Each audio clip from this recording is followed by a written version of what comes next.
Hai guys, kembali lagi dengan saya Kak Mel Cebas. Jadi kali ini Kak Mel buat video lagi tentang sebuah cerita lagi guys. Jadi kalian itu jangan kemana-mana, tetap stay di video aku dan jangan pernah di skip ya. Oke guys, jadi kalian itu pernah nggak mendengar ataupun melihat ataupun menonton kalau ada orang makan orang? Jadi istilahnya itu disebut dengan kanibal guys. Jadi untuk video kali ini Kak Mel bakal bahas tentang ataupun Kak Mel bakal cerita tentang kanibal guys. Jadi ini sebenarnya itu bukan sebuah film atau apa ya, tapi ini sebuah cerita gitu. Jadi buat kalian yang penasaran sama cerita aku tentang kanibal kali ini, kalian jangan lupa untuk subscribe channel aku dan jangan lupa juga untuk hidupkan atau klik lonceng notifikasi kalian guys di YouTube kalian. Supaya apa? Supaya kalian itu jangan ketinggalan sama update-update video aku yang aku buat di channel aku guys. Jadi di video aku ini adalah semuanya itu channelnya itu channel bebas, yang artinya itu hal positif tapi ya guys ya. Dan kalian jangan lupa juga untuk like, share, dan komen pastinya. Nah, seperti yang Kak Mel bilang tadi, Kak Mel bakal bahas tentang cerita kanibal guys. Jadi cerita kali ini adalah tentang kanibal yang ada di suku Batak guys. Sebenarnya cerita ini sudah lama sih hilang gitu, dan Kak Mel pengen menceritakan ulang lagi. Mana tahu kawan-kawan di luar sana kan belum ada yang paham ataupun belum ada yang tahu tentang cerita kanibal suku Batak guys. Dan jujur aja Kak Mel juga baru tahu hari ini ceritanya bahwa di suku Batak itu ada yang namanya itu tradisi kanibal guys. Ya kan, tradisi kanibal. Karena Mel tadi itu baca-baca artikel, jadi Kak Mel itu tertarik untuk membuat videonya dan menceritakan ulang tentang kisah tradisi kanibal yang ada di suku Batak kita guys. Jadi guys, ceritanya ini yang tradisi kanibal ini itu terdapat di sebuah kampung guys, dan namanya itu adalah Huta Sialagan. Yang di kampung tersebut ada seorang raja, yaitu Raja Sialagan guys, pada zaman dahulu gitu kan.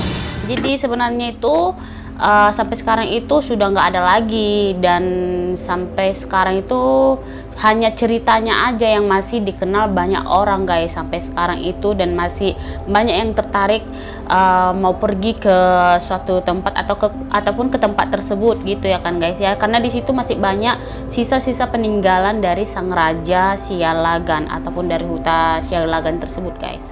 Pokoknya dari dari 400 tahun yang lalu itu sampai sekarang ini peninggalan kerajaan masih adalah ceritanya itu masih terdapat di kampung tersebut guys. Jadi masih banyak sih orang yang berwisata, janganlah orang Batak gitu kan, orang-orang dari luar pun itu masih banyak sampai sekarang itu yang berkunjung ke Huta Sialagan tersebut hanya ingin melihat dan mendengarkan cerita tentang huta tersebut guys, Huta Sialagan tersebut. Jadi kalau kalian pengen tahu ceritanya itu pokoknya jangan di skip video aku bakal menceritakannya itu, menceritakan ulang tapi ya guys ya. Kalau seumpamanya ada kekurangan dalam cerita yang aku buat dalam video ini ya harap dimaklum, karena aku juga baru tahu ceritanya pada hari ini guys. Jadi ceritanya itu dulu di sebuah kampung ini yang terdapat seorang raja, yaitu Raja Sialagan ini membuat tradisi guys. Jadi setiap orang yang melakukan kesalahan, mau itu yang perzinahan, mau itu pembunuhan, pemerkosaan, ataupun musuh-musuh dari luar, musuh-musuh dari kerajaan tersebut, itu bakalan dihukum guys jika tertangkap basah sama mereka, ataupun ada mata-mata gitu yang masuk di kawasan tersebut, itu akan dihukum jika ketahuan sama orang-orang ataupun bawahan dari Raja Sialagan tersebut guys. Jadi sebenarnya itu orang itu tidak asal makan orang guys. Jadi ada alasan khususnya mereka itu makan orang, apalagi raja tersebut itu memakan ataupun membuat tradisi tersebut guys. Jadi nggak sembarangan orang juga untuk dimakan gitu ya, seperti yang aku bilang tadi itu, setiap orang, contohnya saya buat kejahatan tuh kan, aku itu bakalan ditahan, bakalan disiksa, bakalan dipukul juga jika aku ketahuan melakukan kesalahan guys. Jadi orang tersebut yang melakukan kesalahan tersebut akan dibuat itu ke bawah rumah raja tersebut, yang dimana di tempat ataupun di bawah rumah tersebut itu adalah tempat peliharaan binatang. Jadi orang yang melakukan kesalahan ataupun orang yang melakukan kejahatan, bahkan kesalahannya itu tidak bisa lagi untuk dimaafkan, maka orang itu akan dianggap sama seperti binatang guys. Jadi orang yang melakukan kejahatan itu bakalan dimasukkan ke bawah rumah raja tersebut, disamaratakan sama binatang-binatang yang ada di bawah rumah raja tersebut guys. Nah, sebelum mereka itu dihukum mati ada prosesnya guys. Jadi orang yang melakukan kejahatan itu pada saat itu akan dibawa ke tempat eksekusi dulu guys. Mereka akan diletakkan di meja, bakalan diinterogasi kesalahan apa, apakah masih bisa dipertimbangkan kesalahan tersebut gitu kan. Mereka itu masih diinterogasi, ditanya dulu gitu kan. Jadi kalau kesalahan mereka itu nggak bisa lagi untuk dimaafkan, ya otomatis mereka itu akan dibawa lagi ke ruangan selanjutnya lah, seperti itulah. Jadi ada seorang algojo yang khusus untuk menghukum mereka guys. Ada yang untuk memenggal kepala gitu kan. Jadi mereka itu awalnya itu dipasung dulu baru dipancung guys, ya kan.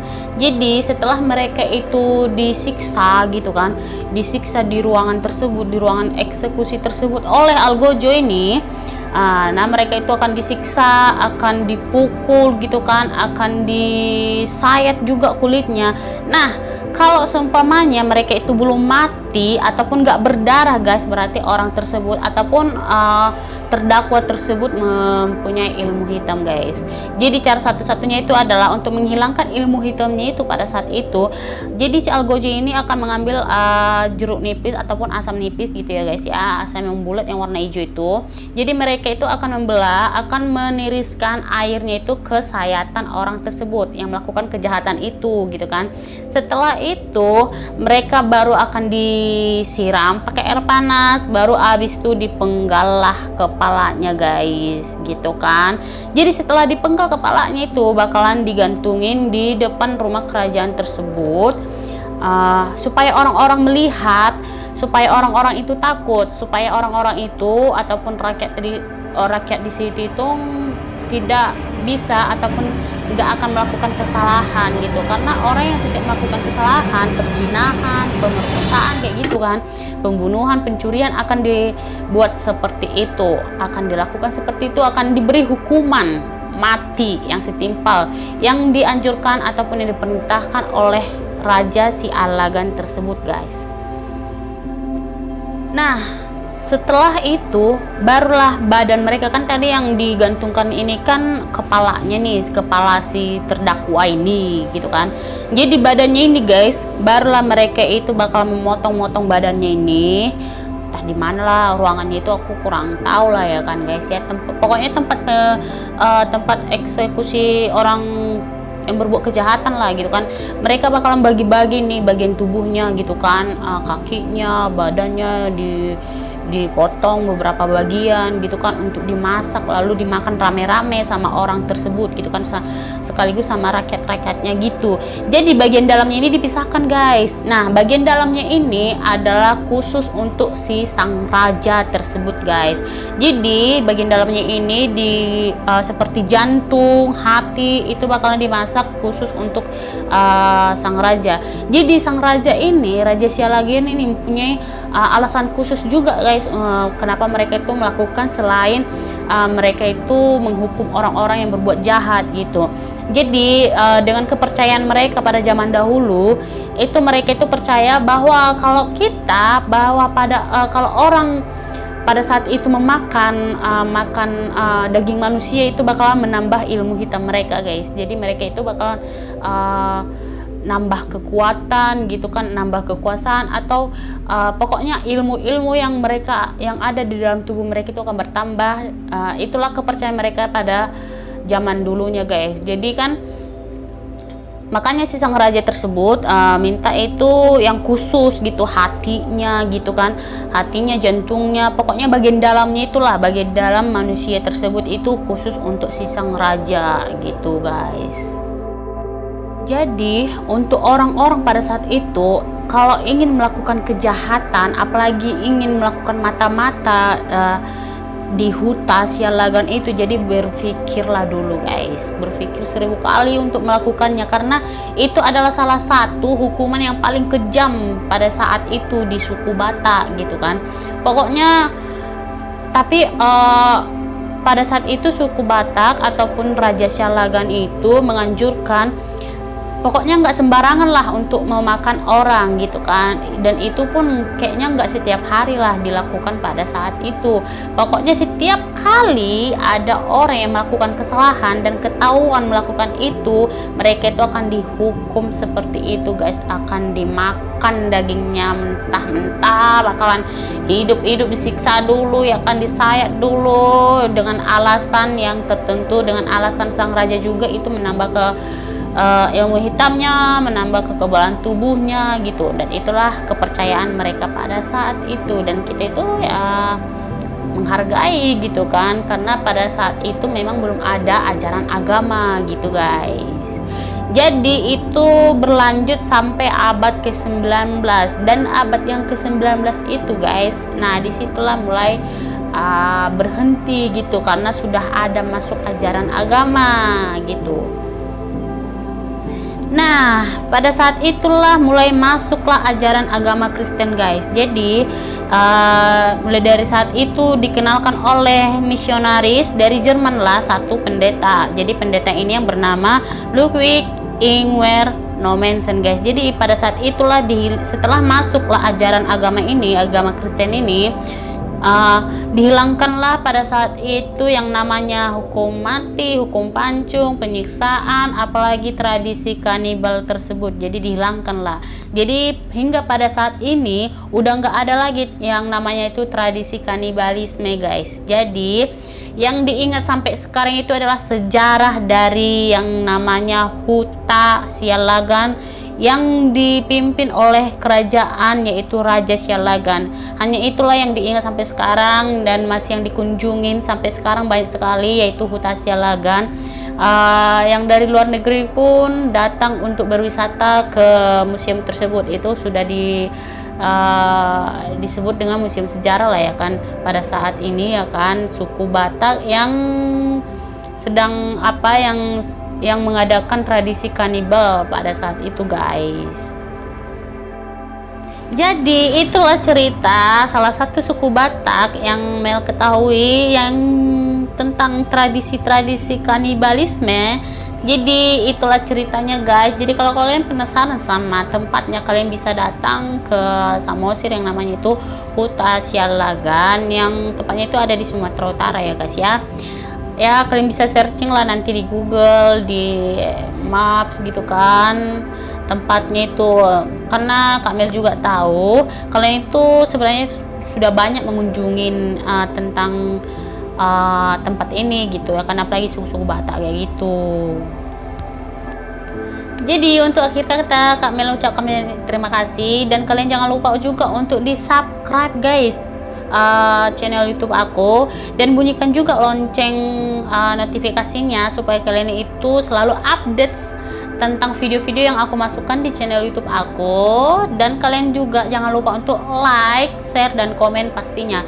Jadi kalau seumpamanya aku ada salah penyampaian, aku ada salah cerita gitu, sedikit ada kesalahan dalam bercerita, tolong diharap maklumin aja guys, karena kan aku baru tahu ceritanya ini pada hari ini. Jadi kan gara-gara aku tertarik sama ceritanya, makanya aku ceritakan balik gitu kan, supaya orang-orang yang di luar sana yang tidak mengetahui ceritanya kayak mana, apakah di suku Batak itu ada kanibal, kenapa bisa terjadi seperti itu.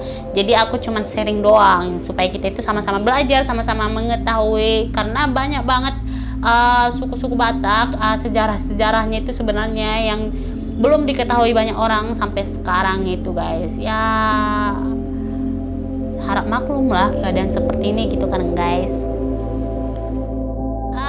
Semoga kalian semuanya sehat selalu, dan terima kasih sudah nonton video aku juga, dan aku berharap banget dukungan kalian itu supaya terus mendukung Kak Mel melalui subscribe dan like kalian, dan juga komen kalian, karena Kak Mel itu butuh komentar kalian untuk kritikan sama Kak Mel apa yang harus Kak Mel ubah gitu guys, karena kalian adalah motivasi Kak Mel. Oke, kata saya ucapkan baik, terima kasih, bye.